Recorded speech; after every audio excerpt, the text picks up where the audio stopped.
नमस्कार, लोकमंच न्यूज में आपका स्वागत है। मैं अलका सिंह। बुलेटिन की शुरुआत करते हैं इस वक्त की बड़ी खबर से।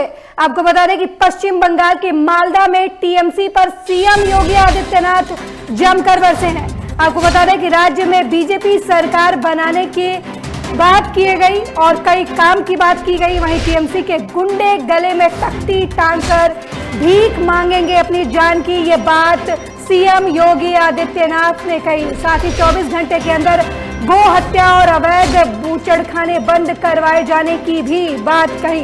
बड़ी जानकारी।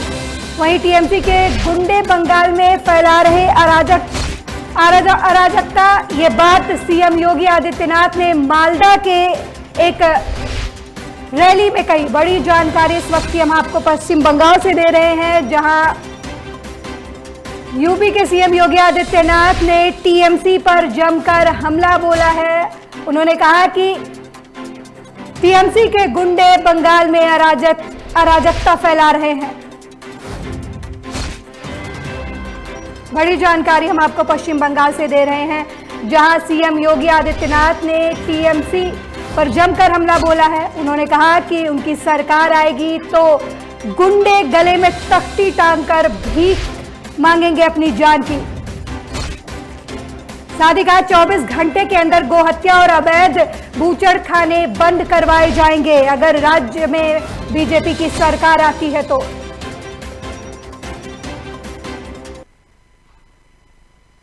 वहीं कांग्रेस महासचिव प्रियंका गांधी वाड्रा के असम दौरे पर आज दूसरा दिन है। प्रियंका गांधी यहां चुनावी प्रचार करने जुटी थी, साथ ही वे लोगों से मुलाकात भी कर रही थी। मंगलवार को असम के तेजपुर में प्रियंका गांधी वाड्रा की बड़ी जनसभा होनी है। जनसभा में पहले प्रियंका गांधी ने मंगलवार को महिला चाय बागान मजदूरों से मुलाकात की। यहां भी प्रियंका गांधी का अलग अंदाज दिखा। वो यहां पर टोकरी लेकर मजदूरों की तरह चाय की पत्तियां तोड़ती हुई नजर आई। असम में चाय बागान के मजदूरों का मुद्दा बढ़ता जा रहा है। ऐसे में प्रियंका गांधी यहां पर पहुंची हैं। प्रियंका गांधी ने इस दौरान ट्वीट भी किया। उन्होंने लिखा कि असम की बहुरंगी संस्कृति असम की शक्ति है। असम यात्रा के दौरान लोगों से मिलकर महसूस किया कि लोग इस बहुरंगी संस्कृति को बचाने के लिए पूरी प्रतिबद्धता से तैयार हैं। अपनी संस्कृति और विरासत बचाने के लिए असम के लोगों की लड़ाई में कांग्रेस पार्टी उनका साथ देगी।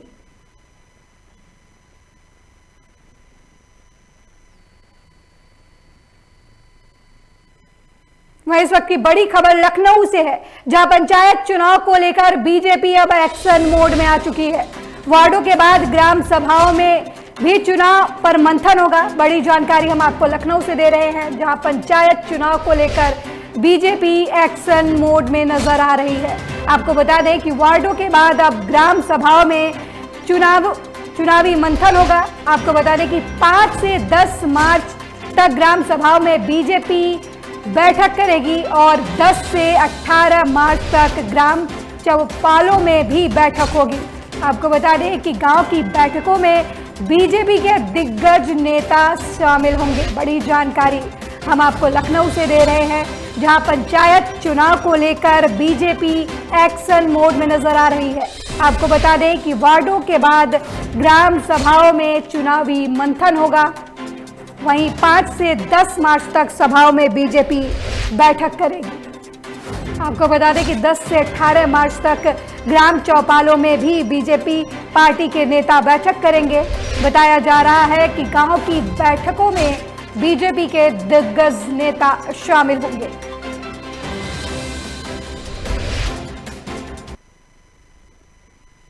वहीं मध्य प्रदेश के खंडवा लोकसभा सीट से बीजेपी सांसद नंद कुमार सिंह चौहान का गुरुग्राम के मेदांता अस्पताल में निधन हो गया। आपको बता दें कि 11 जनवरी को कोरोना पॉजिटिव होने के बाद से 68 साल के नंद कुमार सिंह का भोपाल के अस्पताल में इलाज चल रहा था। वहीं तबीयत ज्यादा बिगड़ने के बाद उन्हें 1 महीने पहले मेदांता अस्पताल में शिफ्ट किया गया था। वहीं बीजेपी सांसद के निधन पर प्रधानमंत्री नरेंद्र मोदी ने भी दुख जताया है। साथ ही उन्होंने कहा कि खंडवा से लोकसभा सांसद नंद कुमार सिंह चौहान के निधन से दुखी हूं। उन्हें मध्य प्रदेश में बीजेपी को मजबूत करने के संगठनात्मक कौशल और प्रयासों के लिए याद किया जाएगा।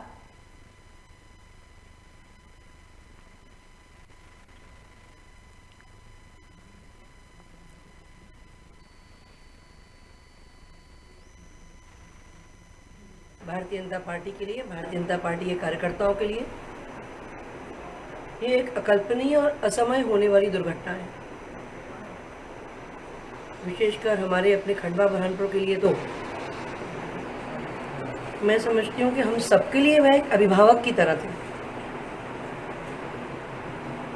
और इस तरह उनके चले जाने की कल्पना हम आज के 10 दिन पहले भी नहीं कर सकते थे। आज भारतीय जनता पार्टी की जितनी भी बैठकें और कार्यक्रम थे, उन सभी कार्यक्रमों को आज हमने स्थगित किया है और जो भी कार्यकर्ता उसमें अपेक्षित है उनको बाद में सूचनाएं मिलेंगी, लेकिन इस दुख की घड़ी में सारे कार्यक्रमों को हमने स्थगित किया है। वहीं इस वक्त की बड़ी खबर लखनऊ से है। आपको बता दें कि महानगर कार्यालय पर सपा के कार्यकर्ताओं ने प्रदर्शन किया है। आपको बता दें कि लोहिया वाहिनी और यूथ ब्रिगेड के कार्यकर्ताओं ने प्रदर्शन किया है। बड़ी जानकारी लखनऊ से दे रहे हैं, जहां महानगर में सपा कार्यकर्ताओं ने विरोध प्रदर्शन किया है। लोहिया वाहिनी और यूथ ब्रिगेड के कार्यकर्ताओं ने प्रदर्शन किया है। आपको बता दें कि देश में बढ़ रही महंगाई को लेकर सपा कार्यकर्ताओं ने विरोध जताया। साथ ही कलेक्ट्रेट पर ज्ञापन देने जा रहे कार्यकर्ताओं को पुलिस ने रास्ते में ही रोक लिया। आपको बता दें कि प्रदर्शन को देखते हुए भारी पुलिस बल तैनात किया गया था। बड़ी जानकारी हम आपको लखनऊ से दे रहे हैं, जहां महानगर कार्यालय पर सपा के कार्यकर्ताओं ने प्रदर्शन किया। वहीं लोहिया वाहिनी और यूथ ब्रिगेड के कार्यकर्ताओं ने ये विरोध प्रदर्शन किया। बता दें कि देश में बढ़ती महंगाई को लेकर सपा कार्यकर्ताओं ने विरोध जताया है। कलेक्ट्रेट पर ज्ञापन देने जा रहे कार्यकर्ताओं को इस दौरान पुलिस ने रोक लिया। वहीं प्रदर्शन को देखते हुए भारी पुलिस बल तैनात किया गया था।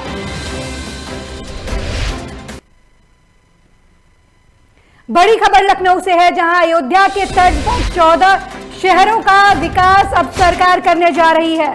आपको बता दें कि ऐतिहासिक और धार्मिक महत्व वाले स्थानों पर सरकार का फोकस रहेगा। वहीं 14 शहरों के लिए सिटी डेवलपमेंट प्लान तैयार किया जा रहा है। बड़ी जानकारी आपको हम लखनऊ से दे रहे हैं, जहां अयोध्या के तट पर सरकार 14 शहरों का डेवलपमेंट प्लान बना रही है।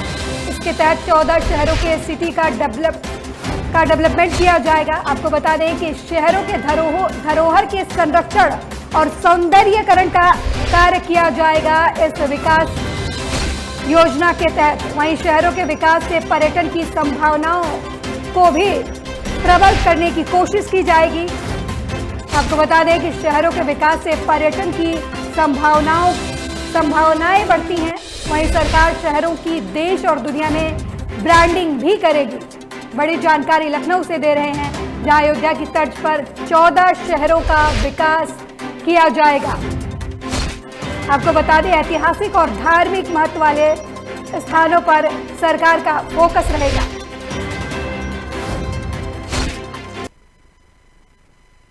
वहीं मध्य प्रदेश के रीवा में जिला विधायक सेवा प्राधिकरण का आयोजन रीवा जिले के सभी तहसीलों में एक एक करके किया जा रहा है। इसी क्रम में रीवा जिले के हनुमान जनपद पंचायत अंतर्गत ग्राम पंचायत सलैया में विधिक सेवा समिति और जिला प्रशासन के संयुक्त तत्वाधान में शिविर का आयोजन किया गया। वहीं मॉडल स्कूल सलैया के स्टेडियम ग्राउंड में आयोजित शिविर में काफी संख्या में लोग उपस्थित हुए। वहीं रीवा कलेक्टर के नेतृत्व में रीवा सत्र न्यायाधीश, पुलिस अधीक्षक रीवा, जिला सीईओ रीवा की मौजूदगी में कार्यक्रम का शुभारंभ हुआ। इस कार्यक्रम का मुख्य उद्देश्य शासन की तरफ से चलाई जा रही योजनाओं के बारे में लोगों को जागरूक करना था। इस दौरान सैकड़ों हितग्राहियों को चेक और प्रमाण पत्र भी वितरित किए गए।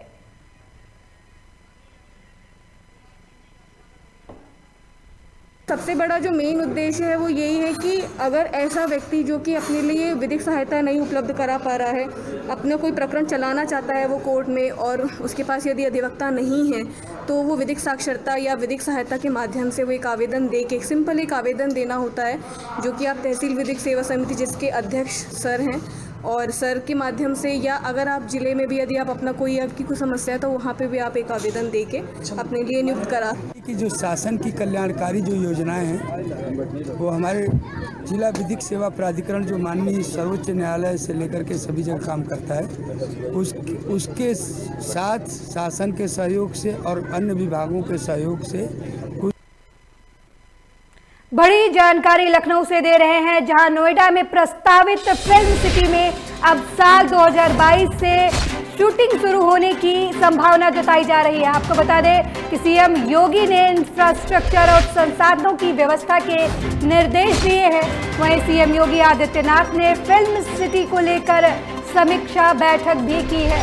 आपको बता दें कि फिल्म सिटी में 40 एकड़ में फिल्म इंस्टीट्यूट का निर्माण किया जाएगा। वहीं टीवी से जुड़ी सभी आयामों का भी समावेश किया जाएगा। बड़ी जानकारी हम आपको लखनऊ से दे रहे हैं, जहां नोएडा में प्रस्तावित फिल्म सिटी में के साल 2022 में शुरू होने की बात कही गई है। वहीं सीएम योगी आदित्यनाथ ने इंफ्रास्ट्रक्चर और संसाधनों की व्यवस्था के निर्देश दिए हैं। आपको बता दें कि सीएम योगी आदित्यनाथ ने फिल्म सिटी को लेकर समीक्षा बैठक भी की है। फिल्म सिटी में 40 एकड़ में फिल्म इंडस्ट्री का निर्माण होगा। आपको बता दें कि टीवी से जुड़ी सभी आयामों का भी समावेश किया जाएगा।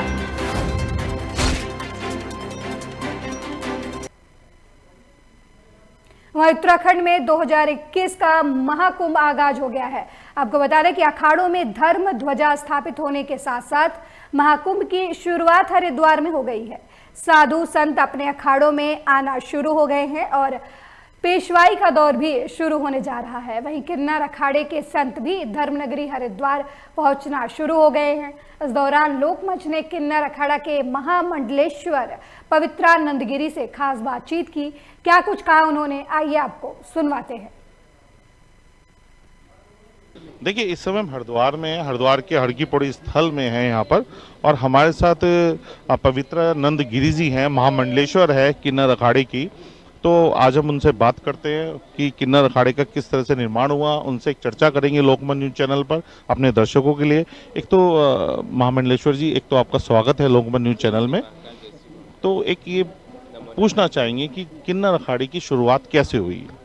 किन्नर अखाड़े की शुरुआत तो बहुत अच्छे से हुई है। जैसे हमारी सरकार ने हमें मेल फीमेल और अदर का जो एक कॉलम दिया है, उसके बाद कहीं ना कहीं हमें लगा कि हम इस देश के हैं, इस गांव के हैं, इस शहर के हैं, इस गलियों में से हैं। और उस वक्त हमको लगा कि कहीं ना कहीं हम इतने सालों से जब हम समाज से बाहर थे, हमारे धर्म से बाहर थे, सनातन धर्म से बाहर थे, तो उसके बाद कहीं ना कहीं लगा हमें कि अभी हमें वापस हमारे सनातन धर्म में जाना चाहिए और हमारे जो भी हिंदू हैं उनको हिंदुत्व को आगे बढ़ाना चाहिए। इसीलिए हमने ये किन्नर अखाड़ा स्टार्ट किया है, गठन किया है 2015 में। और पहला हमारा जो कुंभ था वो उज्जैन में 2016 का सीएस था, और उसके बाद से हम लोगों का पूरा नेशनली इंटरनेशनली बहुत फेमस हुआ है, और हम लोग अभी ये हमारा तीसरा कुंभ है। तो एक और जानना चाहेंगे कि जो ये किन्नर अखाड़ा है, इसमें कितने महामंडलेश्वर हैं, श्री महंत हैं, ये कितने लोग आपसे जुड़े हुए हैं यहाँ पर, और किन किन समस्याओं का और भी सामना आप लोगों को करना पड़ा? हमारे यहाँ तो बहुत सारे लोग, समझ लो पूरे इंडिया के जितने भी हम किन्नर बहनें हैं, हम सब एक साथ हैं। हमारा जो समाज है वो सब एक साथ हैं, और हमारा समाज ही नहीं बल्कि हमारा जो सोशल समाज है उसमें से भी बहुत सारे लोग हमारे साथ जुड़े हैं। महामंडलेश्वर बने हैं, मंडलेश्वर बने हैं, महंत बने हैं। करीबन हम लोग 100 से ज़्यादा लोग मंडलेश्वर, महंत, पीठाधीश्वर सभी लोग हम एक साथ हैं। तो आगे इस वर्ष 2021 में महाकुंभ का आगाज हो चुका है, तो आपका जो अखाड़ा है ये भी देखा जाता है कि कहते हैं 13 अखाड़े हैं। तो किन्नर अखाड़ा कहाँ है? किन्नर अखाड़ा या जूना अखाड़ा में है, किस तरीके से, ये भी थोड़ा सा विस्तार से बताओ। किन्नर अखाड़ा 13 अखाड़े के साथ 14वां अखाड़ा है, और हम जूना अखाड़े के साथ हमारा विलय हुआ है। जूना अखाड़े के साथ हमारा शाही स्नान है, पेशवाई है, और जितने भी स्नान होंगे वो हम जूना अखाड़े के साथ करेंगे। जैसे अग्नि आह्वान, पंचदशमाहा, जूना अखाड़ा, किन्नर अखाड़ा, ऐसे हमारा स्थान रहेगा।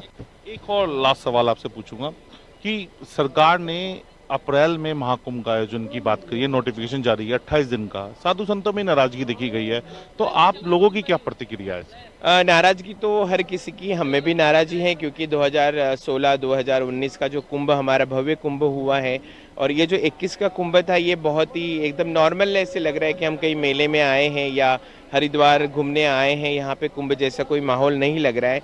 लेकिन जिनके जिनके अखाड़े हैं उनको अपने अपने टेंट अखाड़ों में छावनी लगाने का परमिशन मिल गया है और हमारा जो किन्नर अखाड़े का छावनी है वो भी हम जुना अखाड़े में लगा चुके हैं। लेकिन जो उत्साह 19 और 16 में था वो अभी नहीं है, लेकिन हम साथ दे रहे हैं कोरोना की वजह से, क्योंकि सरकार के कहीं ना कहीं रूल्स है, गाइडलाइंस है, उसके हिसाब से हम चल रहे हैं। लेकिन चलो इस साल अगर हम लोग नहीं कर पाएंगे अच्छे से, लेकिन आने वाले कुंभ हमारे भव्य कुंभ होंगे। देखिए, ये थे हमारे साथ पवित्रानंद गिरी जी, महामंडलेश्वर है किन्नर अखाड़े की, और जिस तरीके से 13 अखाड़े होते हैं, ये भी एक अखाड़ा है कि इनका अखाड़ा जूना अखाड़े के अंदर विलय है, तो इनकी भी अपनी पेशवाई निकलेगी। अनोखा है, बिल्कुल एक अलग तरीके से संघर्ष कर करके इन्होंने ये अखाड़ा बनाया है। और हरिद्वार में जो श्रद्धालु आएंगे उनके लिए एक विशेष ये खासियत रहेगी जो ये अखाड़े को उनको देखने को मिलेगा। Camera person Reshav. देखिए, इस समय वहीं इस वक्त की बड़ी खबर लखनऊ से है, जहां अवैध रूप से रह रहे 2 रोहिंग्याओं को अरेस्ट किया गया है। बड़ी जानकारी हम आपको लखनऊ से दे रहे हैं, जहां अवैध रूप से रह रहे 2 रोहिंग्याओं को अरेस्ट किया गया है।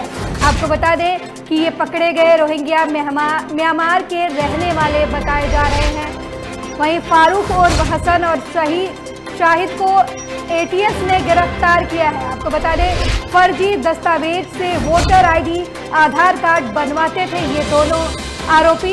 एक को उन्नाव से जबकि दूसरे को नोएडा से गिरफ्तार किया गया है। बड़ी जानकारी हम आपको लखनऊ से दे रहे हैं, जहां 2 रोहिंग्याओं को अरेस्ट किया गया है। ये दोनों म्यांमार के रहने वाले बताए जा रहे हैं। आपको बता दें, फारूक और हसन और शाहिद को एटीएस की टीम ने गिरफ्तार किया है। इनके ऊपर फर्जी दस्तावेज से वोटर आईडी और आधार कार्ड बनवाने का आरोप है। आपको बता दें, एक को उन्नाव, दूसरे को नोएडा से गिरफ्तार किया गया है। वहीं एटा के प्राथमिक विद्यालय में सरकार के दिए निर्देशों की धज्जियां उड़ाई जा रही हैं। दरअसल कोरोना काल के 11 महीने बाद प्राथमिक विद्यालयों को खोलने की सरकार ने अनुमति दे दी, जिसमें विद्यालय को पहले ही सैनिटाइज करने और सोशल डिस्टेंसिंग सहित मास्क पहनने के निर्देश दिए गए थे। लेकिन विकासखंड शीतलपुर के गांव विरामपुर में कोरोना गाइडलाइन की धज्जियां उड़ाई जा रही हैं। बताया जा रहा है कि विद्यालय में छात्रों और अध्यापकों को बिना मास्क देखा गया है, जिसमें साफ तौर पर विद्यालय की लापरवाही देखी जा सकती है।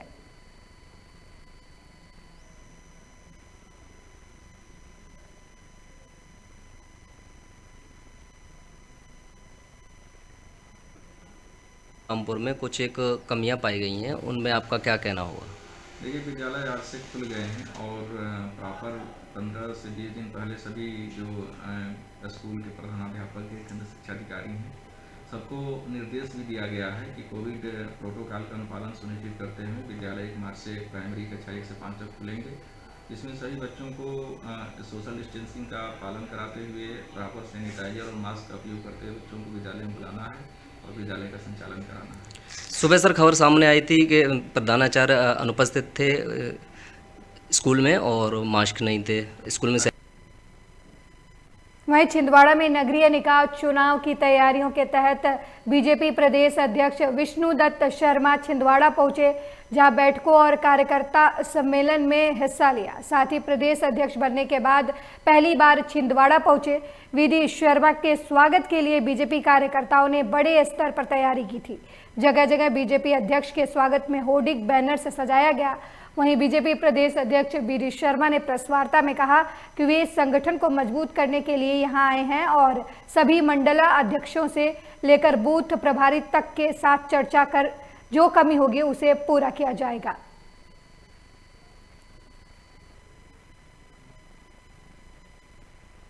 कभी मंथन किया गांधी जी के बारे में, गांधी जी ने क्या किया देश के लिए, लेकिन आपने उसके बाद इतने सालों राज करने के बाद गांधी जी के साथ क्या किया, ये देश भी आपसे पूछना चाहता है। आप केवल नाम का दुरुपयोग करते रहे, उनके नाम का उपयोग करते रहे। आपने कभी उनके विचारों को जमीन पर और जनता के बीच ले जाने का काम नहीं किया। देश ये जानना चाहता है, अब देश जागरूक हो गया है, आपसे पूछना चाहता है कि इसका जवाब आप दें। वहीं बीते दिनों करोड़ों रुपए की चोरी का एसटीएफ और लखनऊ पुलिस ने खुलासा किया है। आपको बता दें कि अमीनाबाद क्षेत्र के जंगल किशोर ज्वेलर्स पर चोरों ने करोड़ों रुपए की चोरी की थी, जिसका खुलासा करते हुए एसटीएफ और लखनऊ पुलिस ने 3 शातिर चोरों को गिरफ्तार किया है। साथ ही पुलिस ने आरोपियों के पास से करोड़ों रुपए के जेवरात के साथ 70 लाख रुपए नगद और गैस कटर भी बरामद किया है। वहीं शातिर चोर से पूछताछ में 4 अन्य घटनाओं का भी खुलासा हुआ है। साथ ही चारों को गिरफ्तार करने वाली टीम को 50,000 का इनाम भी दिया गया है।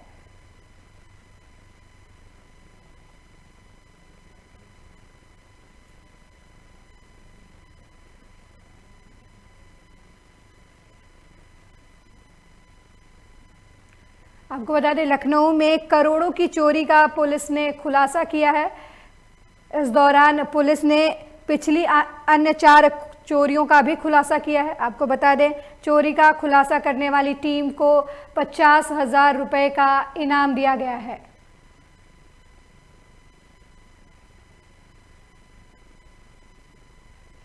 बिहार में बढ़ती बेरोजगारी और बिगड़ती शिक्षा व्यवस्था के मुद्दे पर पटना विधानसभा का घेराव करने पहुंचे वाम दलों के कार्यकर्ताओं पर पुलिस ने जमकर लाठियां बरसाई हैं।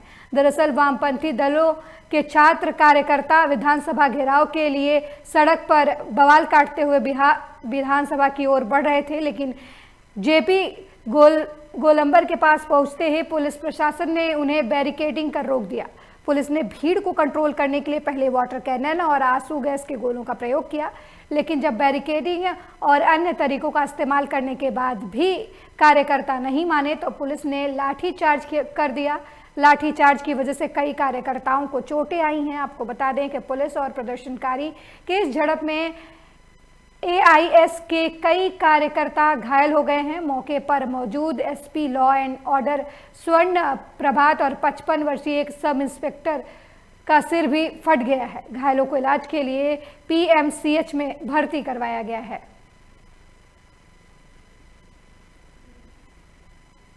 वहीं बिहार के बेगूसराय में दिन दहाड़े अपराधियों ने एक बार फिर पुलिस को खुली चुनौती दे डाली है। अपराधियों ने दिन दहाड़े बैंक की लूट की घटना को अंजाम दिया। जानकारी के मुताबिक जिले के चेरिया बरियारपुर स्थित यूको बैंक में बाइक सवार अपराधियों ने बैंक को लूटकर मौके से फरार हो गए, जिसके बाद जानकारी मिलते ही पुलिस मौके पर पहुंची और जांच पड़ताल शुरू कर दी। हालांकि बैंक की लूट से एक बार फिर पुलिस की कार्यशैली पर सवाल खड़े हो रहे हैं।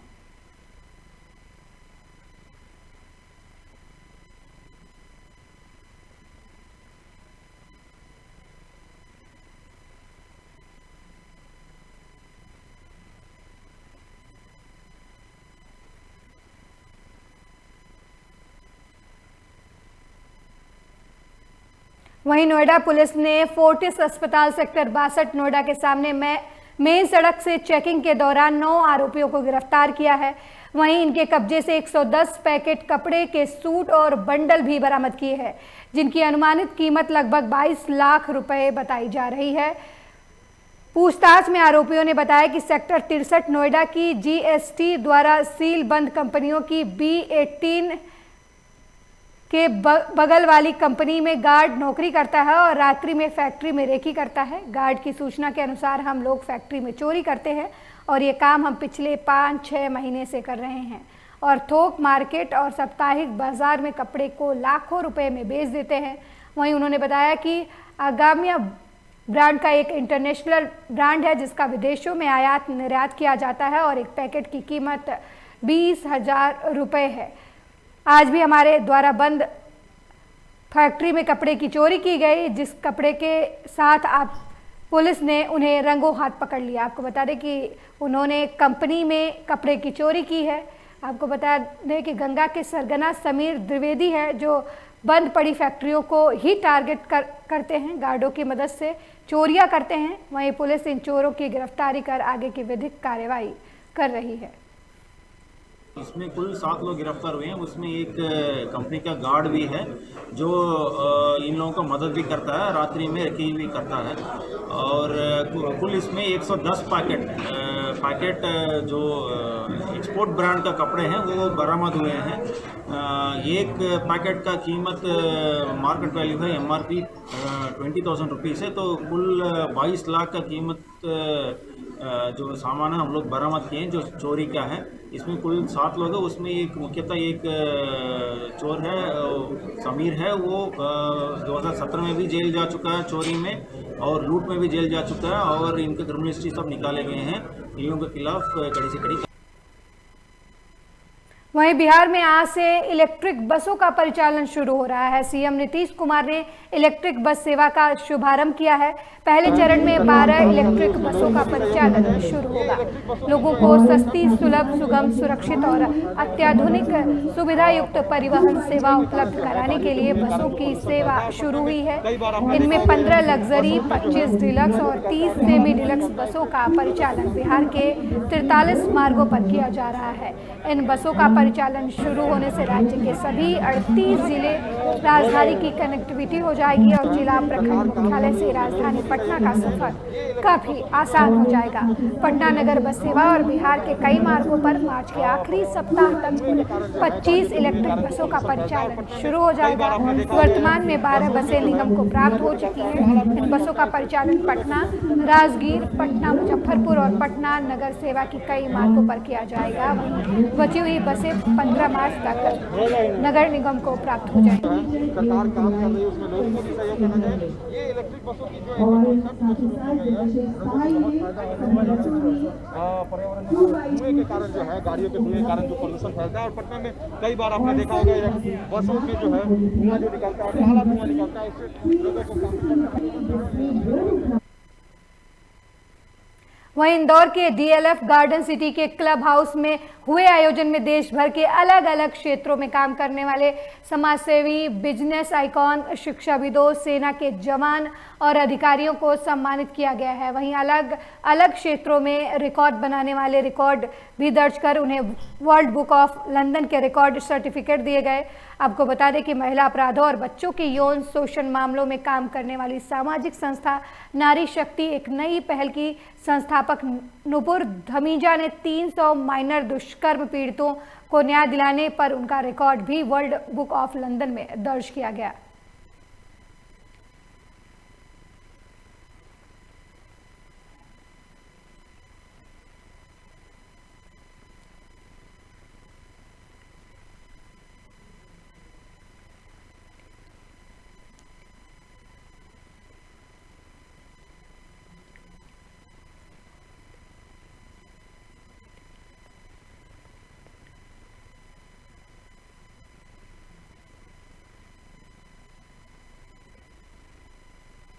वहीं बिहार में किसान सत्याग्रह पदयात्रा कार्यक्रम के दौरान जमुई जिले के कांग्रेस भवन में कांग्रेस कार्यकर्ता आपस में भिड़ गए और एक दूसरे पर हाथापाई करने लगे।